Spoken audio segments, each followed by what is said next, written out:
Halo semuanya, selamat datang kembali di channel ini. Jumpa lagi dengan saya Vicky Himpong. Bagaimana kabar kalian semuanya? Aku berharap teman-teman semua di rumah bersama dengan keluarga tercinta selalu dalam keadaan yang sehat. Kita akan segera untuk membahas berita yang lagi gempar-gemparnya hari ini. Berita terbaru yang dimana menjadi perbincangan hangat di tengah-tengah masyarakat, apalagi menjelang pilkada hari ini, bahwa keponakan dari Megawati tertangkap dan sudah menjadi tersangka kasus judi online, teman-teman. Wow, dan menyeret nama-nama besar. Nah, ini adalah berita yang begitu hangat. Kita akan segera untuk saksikan bersama-sama tanpa perlu banyak basa-basi lagi. Buat kalian semua yang mau pesan kaos seperti yang saya pakai dalam pembuatan konten di channel ini, silahkan link pembelian di semetan komentar video ini. Kita akan bahas videonya, teman-teman. Keponakan Megawati yang terlibat kasus judol ternyata rekomendasi dari Tony Tomang. Wow. Polda Metro benarkan keponakan Ketua Umum PDIP Megawati jadi tersangka judol Komdiki. Ini sudah dikonfirmasi oleh Polda Metro bahwa benar keponakan dari Ketua Umum PDIP Megawati jadi tersangka judol. Nah, ini seperti karmanya dibayar langsung. Belum selang beberapa hari Pak Hasto mengatakan dan tidak kepada Pak Jokowi di podcastnya Akbar Faisal, mengatakan bahwa Pak Jokowi membongkar bahwa Pak Jokowi mengkriminalisasi Anies Baswedan dan mengatakan hal yang tidak kepada Pak Jokowi tanpa ada bukti sedikit pun, langsung dibayar tunai dengan partainya mengalami musibah seperti ini. Apakah dengan melihat hal seperti ini masyarakat akan semakin percaya? Saya pikir tidak, teman-teman. Pak Hasto sekarang lagi jadi Superman, seakan-akan jadi Superman gitu, cuman gara-gara bilang kalau yang kriminalisasi Anies Baswedan Formula E itu Mulyono, seakan-akan jadi Superman tuh, kayak gitu tuh ya kan. Padahal kalau lu mau ya teman-teman ya, bola membenarkan, dan kita akan melihat bagaimana sih tanggapan netizen terkait dengan hal ini. Ya, ini kan berita besar, teman-teman. Kaisang pakai baju Bung Karno. Kaisang ternyata sudah memberikan clue sebelumnya, teman-teman. Clue Mas Kaisang pakai baju Bung Karno nggak sih? Berarti top marco top clue-nya. Pinka terciduk tidak ya, kayak 38M dari mana? Sing bikin VT sudah gak bisa nakal. Omongan Pak Hasto langsung dibayar tunai. Jangan-jangan partai banyak dukungan judol. Nah, itu jadi pertanyaan masyarakat. Jangan-jangan banyak karena dukungan judol ini. Kira-kira berita nyampe ke Bang Roni Talapesi nggak ya? Tahu kan kenapa Pak Jokowi ngumpulin data dan Pak Prabowo yang eksekusi? Ya benar. Karena Pak Jokowi waktu dia memimpin itu susah karena dia ada di bayang-bayang intervensi dari partai. Dan itu adalah hal yang terang benderang Pak Jokowi lakukan, masyarakat bisa lihat. Pak Jokowi seperti susah bergerak. Alhasil Pak Jokowi mengumpulkan data-data yang ada biar Pak Prabowo yang mengeksekusinya, teman-teman. Wow, menarik kan, teman-teman. Oke, kita next ya. Skandal judol yang viral ternyata ngelibatin salah satu ketum partai. Mau tahu kagak siapa? Zulkarnain Aprilianto, Adhi Kismanto, dan Alvin merupakan keponakan Ibu Megawati Soekarno Putri. Wah, ternyata ada sosok Ibu Megawati di balik para oknum-oknum tersebut. Adhi diketahui bertugas mengelola mesin crawling situs judol, sementara Tony dan Alvin merupakan penerima bayaran dari bandar judi online untuk menyalurkan dana tersebut ke komunitas digital PDIP, Komdiki. Tony sebagai penggerak buzzer PDIP memainkan peran penting dalam membangun narasi politik, baik saat Pilpres maupun Pilkada, termasuk Pilkada Jakarta. Dari Pilkada Jakarta, keterlibatan mereka semakin terlihat sebagai pendukung pasangan calon Prabowo Rano.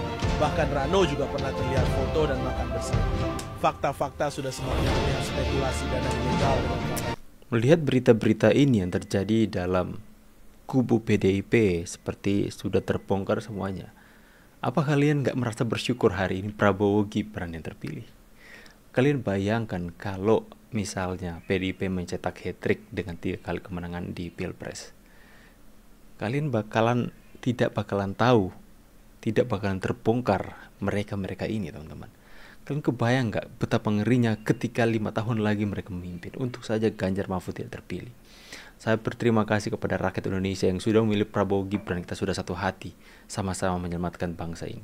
Itu benar-benar ngeri, teman-teman ya. Jika mereka diberikan kesempatan lebih lagi, mungkin mereka yang saat ini beroperasi dalam judi-judi seperti ini, yang mungkin mereka mempunyai pengaruh, mereka tidak akan terjamah oleh hukum. Karena itu ya fakta dan realita yang kita lihat hari-hari ini. kita bersyukur Pak Prabowo dan Gibran terpilih, dan Pak Prabowo ada ketua partai itu sendiri yang tidak bisa diintervensi siapapun. Bersyukur teman-teman ya. Karena dalam konteks dialognya Hasto dan Koni, itu nama Prabowo ini cenderung dihindari. Ya. Mereka nggak mau menyerang Pak Prabowo gitu. Mereka nggak mau menyerang 08 gitu. Mereka selalu mengkonstruksi bahwa biang keroknya ini ya, ya problem utamanya ini adalah Pak Jokowi. Ya, desain yang kerok desain 07 desain, gitu ya. ya. Desain politiknya lah Desain ya, politiknya. sutradaranya ini semua gitu. Mereka nggak mau move on dari Pak Jokowi dari 07. Walaupun de facto de jure pada hari ini presidennya adalah Pak Prabowo gitu. Nah, ini kan aneh kan? Argumentasi Hasto ini kan karena tangan-tangan yang sudah diletakkan oleh Jokowi dari dulu. Termasuk Pak Sigit misalnya. Oke, Pak Sigit itu terpilih dan dipilih oleh Pak Jokowi pada waktu itu. Tetapi kan pada hari ini presidennya Prabowo gitu loh. Betul. Jadi di sini kita melihat bahwa memang dialog ini adalah sebuah political plot atau desain politik. Ini propaganda politik gitu.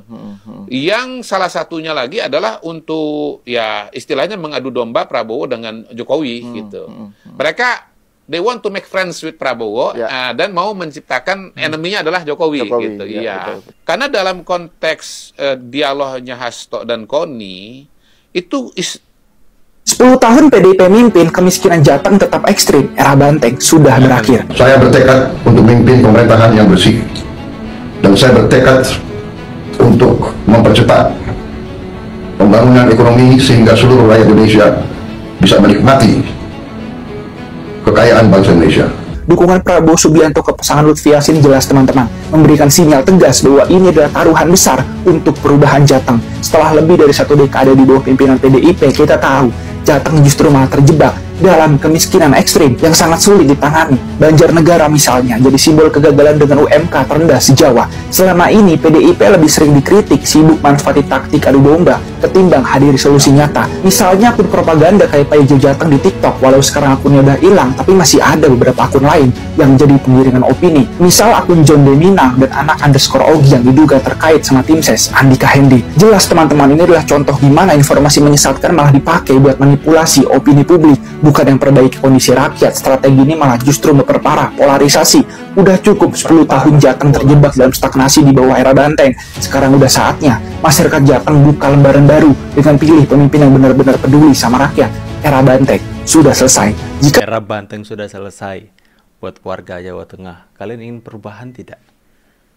Pilihlah orang yang belum ada bersama dengan kalian selama beberapa tahun ini dan kalian tidak mengalami perubahan apapun. Jika kalian pintar dan bisa melihat keadaan, pilihlah yang tepat. Keponakan Megawati ditangkap. Ini peran 24 tersangka mafia judol Komdigi. Polda Metro Jaya telah menetapkan sebanyak 24 orang tersangka terkait kasus mafia buka akses judi online, judol, yang melibatkan pegawai Kementerian Komdigi. Polisi mengungkap peran masing-masing tersangka. Total penyidik telah menangkap 24 orang tersangka dan menetapkan 4 orang sebagai DPO, kata Kapolda Metro Jaya Irjen Karyoto, Senin 25 November. Adapun peran dari tiap tersangka adalah 4 orang sebagai bandar atau pengelola website judi, masing-masing berinisial A, BN, HI, dan J, DPO. Selain itu, 7 orang lainnya berperan sebagai agen pencari website judi online, yakni berinisial B, BS, HF, BK, JH, DPO, F, DPO, dan C, DPO.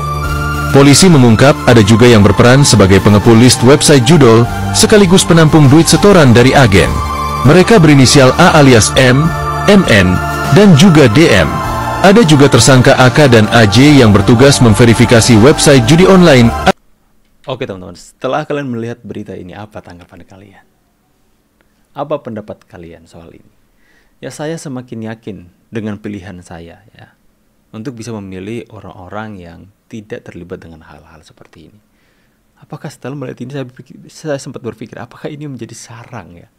Sarang mereka yang benar-benar tidak ketahuan nanti ketika beralih kekuasaan sudah tidak berada, mereka sudah tidak menang ya, dan akhirnya mulai terbongkar satu persatu. Ya, mereka yang mengatakan partai wong cilik, tapi benar-benar menyengsarakan partai wong cilik. menyengsarakan rakyat kecil. Kalian kebayang nggak teman-teman ya, pengaruh dari judi online itu kepada rakyat kecil? Mungkin kepada rakyat kecil yang mungkin memiliki mental atau kapasitas yang ingin mencari kekayaan dengan cara yang instan, mengadu nasib. Mungkin mereka mempunyai uang yang sehari untuk makan, mereka tidak pakai itu, tapi mereka mencoba peruntungan dengan main judi online, yang dimana mereka berpikir bahwa semua karena keberuntungan, tidak by design. Padahal mereka, para bandar ini, bisa menentukan siapa yang menang, siapa yang kalah. Apa kalian pernah berpikir banyak rakyat kecil yang sampai bunuh diri gara-gara terjerat dengan judi online, teman-teman. Sampai-sampai mereka tidak tahu lagi harus cari uang di mana untuk mengganti pinjaman-pinjaman, pinjol-pinjol yang begitu banyak. Mereka berpikir dengan pinjol, main judi, habis pinjol lagi. Terlilit banyak yang bunuh diri. Di tempat saya banyak yang terjadi hal itu. Kalian pernah berpikir bahwa banyak keluarga yang hancur, bercerai gara-gara ini, ya? Dan mereka beria-ria di atas penderitaan rakyat kecil. Ngeri, teman-teman. Makanya ini harus disebarkan, ini harus dibongkar, teman-teman. Ya, bagaimana pendapat kalian setelah kalian menyaksikan video ini? Tulis di kolom komentar. Dan buat kalian semua yang mau pesan kaos seperti yang saya pakai dalam pembuatan konten seperti ini, silakan link pembelian saya sematkan di kolom komentar video ini. See you guys on the next video and God bless you. Bye guys.